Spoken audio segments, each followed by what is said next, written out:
Faculty, distinguished guests, dear students, and cherished alumni. I hope that covers everybody.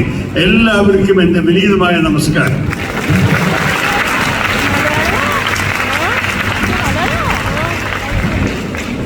There are moments in history which, when time pauses and we all acknowledge the magnitude of some special human endeavors. Today is such a moment. As we stand at the threshold of a century of St. Teresa's College, we are not merely commemorating the passage of years, we are celebrating a legacy of enlightenment and enlightenment of women.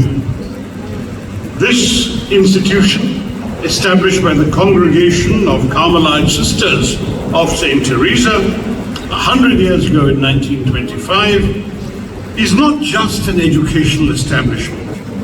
It is a sanctuary where minds have been nurtured, aspirations have been kindled, and futures have been forged. Now, you have become an autonomous institution. I want to congratulate St. Teresa's on that. But the privilege of autonomy is not one of convenience, but of responsibility. It bestows upon an institution the freedom to carve its own academic and intellectual trajectory, unfettered by external constraints. St. Teresa's College, as Kerala's first autonomous women's college, bears a profound duty in this regard.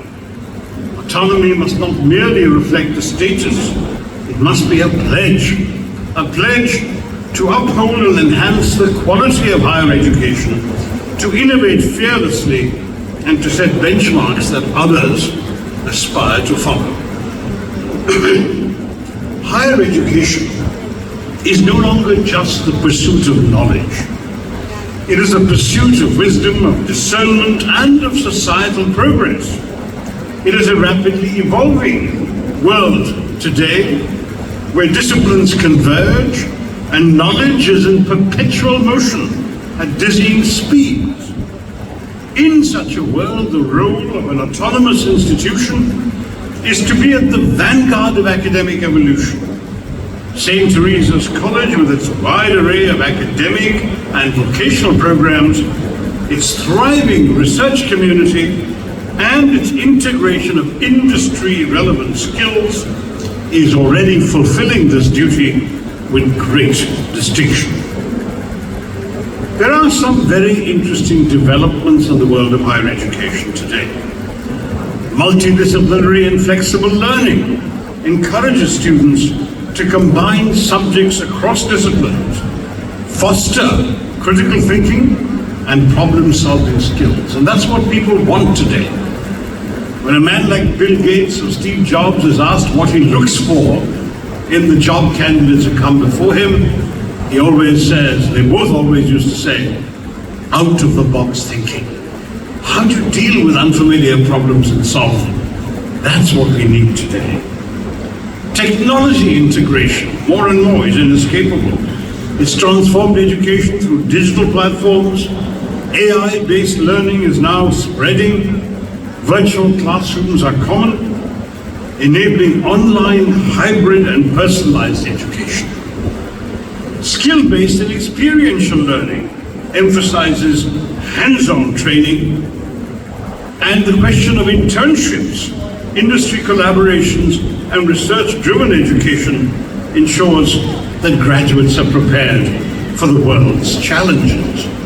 This is something I've been advocating since I was a minister for education 15 years ago, almost.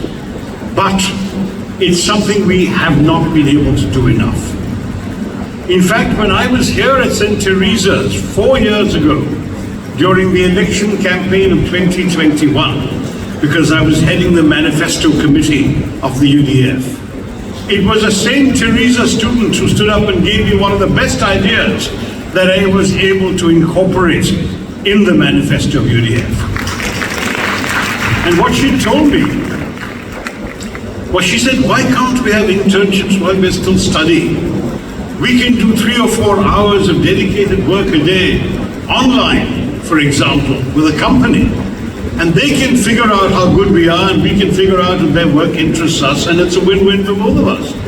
And I love that idea, and I put it into our manifesto, but as you know, we didn't win. But the idea is still out there, and I intend to pursue it. Give you all the chance of exposure to the real world while you are still studying, so when you graduate, you're far readier for a job than many of your peers elsewhere. Globalization and internationalization are other features today.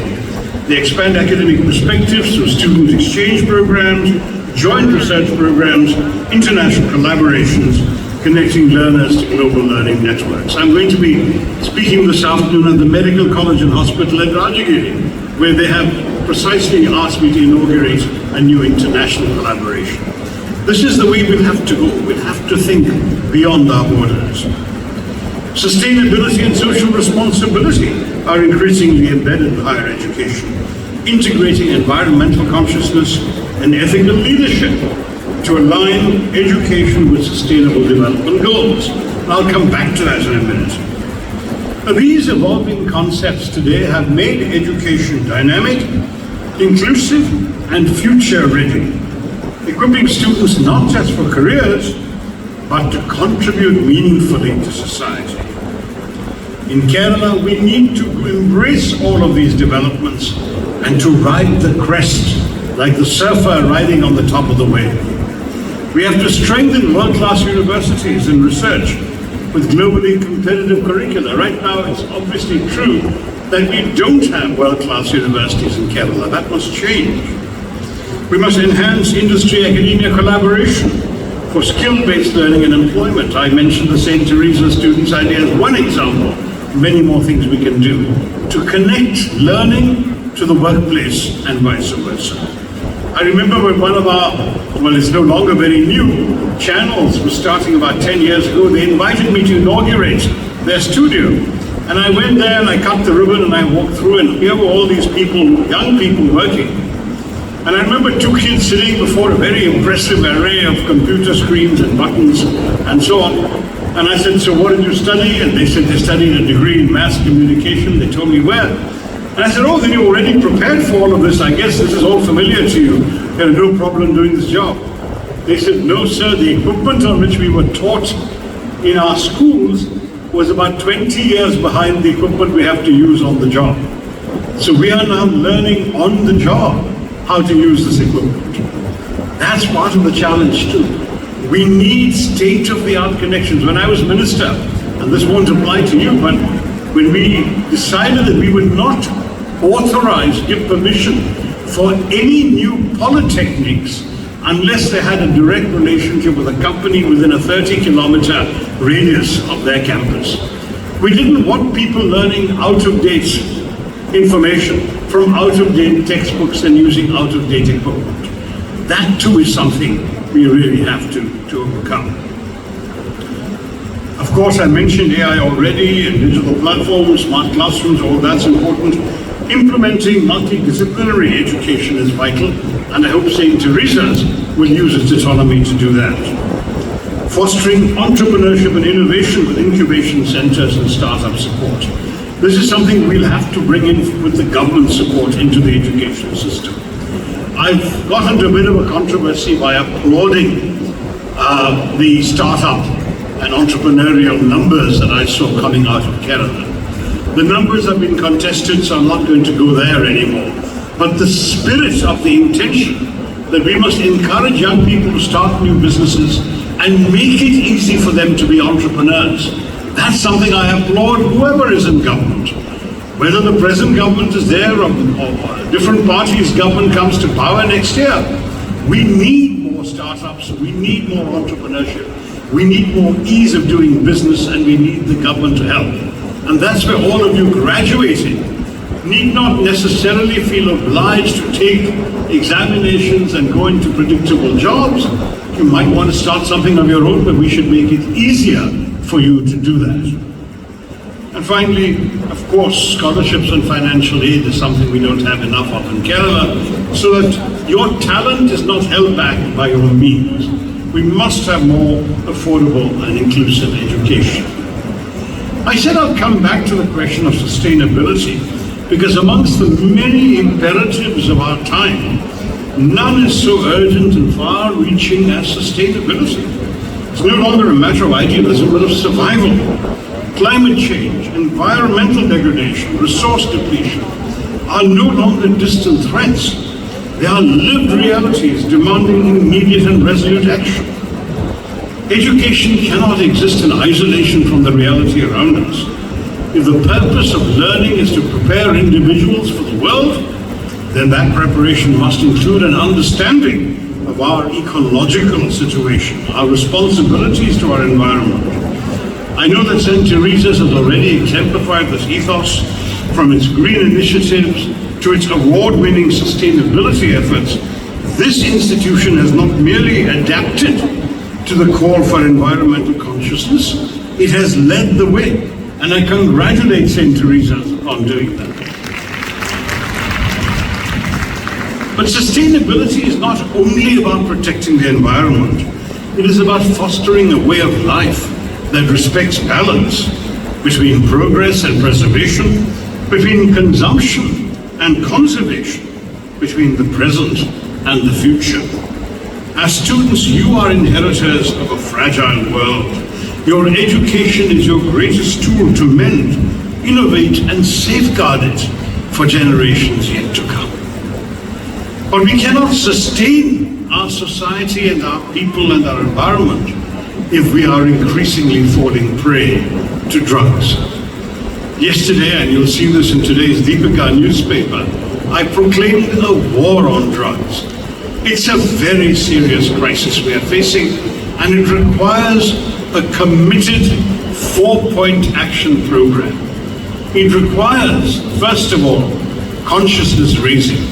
I hope that every college, every church, mosque, temple, every religious leader, every political leader of every party will unite on the message that drugs are a menace that must be kept aside. I am horrified to hear how easy it is to procure drugs, not only near university campuses, but in high schools as well. There are horrific stories of kids as young as class 10 and class 9 going on drugs and harming themselves and harming each other. This is terrible and it must be tackled on a war footing. We must, and that's the second point of my program, we must interdict the supplies that are coming. We must make it much more difficult for children to have access to this dangerous procedure. And third, we must crack down on the suppliers. We have to arrest far more than we are arresting, and we must take strong action against them, condemn them to jail cells because they're destroying entire generations of lives onto it.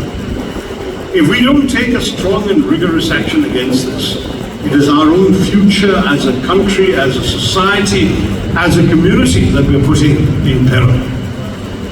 And of course, for those of you students who know that your friends are doing this, do not ever think that your loyalty to your friend demands your silence, and that you should not reveal that friend's secret to anybody.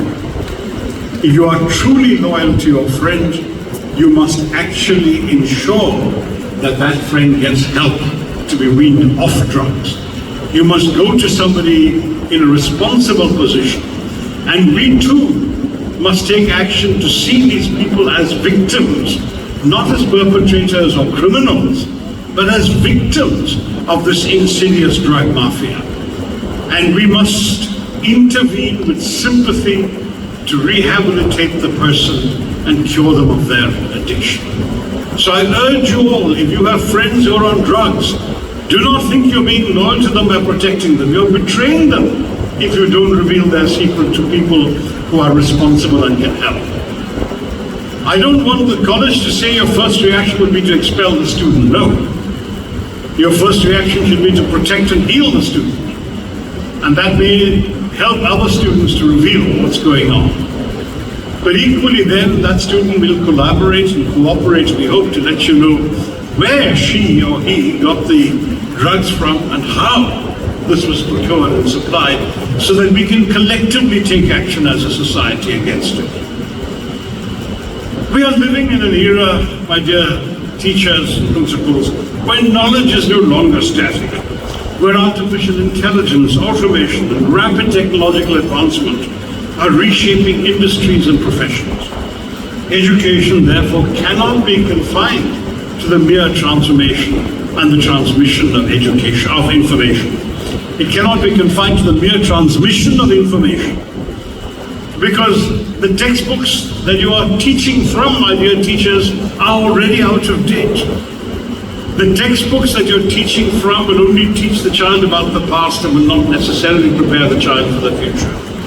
This is why when I speak to teachers, I constantly talk about the importance of cultivating curiosity, adaptability, and a commitment to lifelong learning. I'm so much older than the parents of many of the students here, and yet I don't think there is a day of my life that I have not learned something new.